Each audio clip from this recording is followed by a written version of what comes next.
The 80-20 rule, also known as the Pareto principle, suggests that a small portion of causes can lead to a disproportionately large percentage of effects. In the context of studying, this means that a small fraction of your study materials or methods can generate a huge chunk of your results. Understanding and applying this principle can revolutionize the way you study, making your efforts more efficient and effective.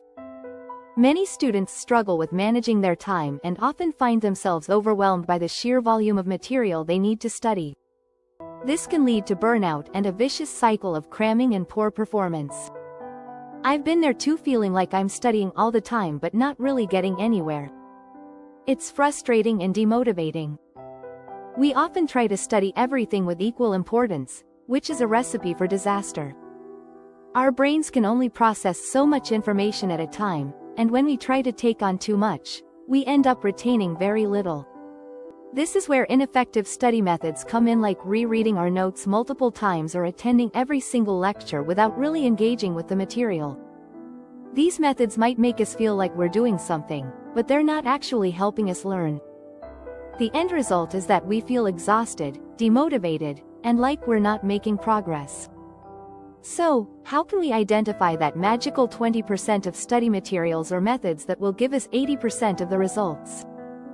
It starts with prioritization. Look at your study materials and ask yourself, what's really driving my grades? What topics or types of questions do I consistently get wrong? Focus on those areas first.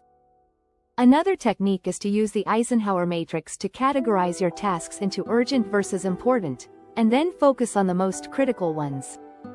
By streamlining your study materials and focusing on what really matters, you can make huge strides in your learning. It's also essential to adopt focused study techniques like the Pomodoro technique, which involves studying in short, intense bursts, followed by a short break. This can help you stay on track and retain more information. I'd like to share a personal anecdote that illustrates the power of the 80-20 rule in studying. When I was preparing for a critical exam, I was feeling overwhelmed by the sheer volume of material I needed to cover. I decided to apply the 80-20 rule by identifying the most critical topics that were likely to be on the exam. I focused on those areas, using active recall and practice quizzes to reinforce my understanding.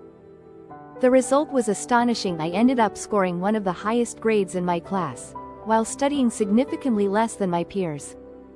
To wrap things up, applying the 80-20 rule to your study habits can have a transformative impact on your productivity and results. By identifying and focusing on the most critical areas, you can achieve more with less effort. If you've had success with the 80-20 rule or other study strategies, I'd love to hear about it in the comments below. Don't forget to watch my next video, where I'll be sharing more tips to help you study smarter, not harder.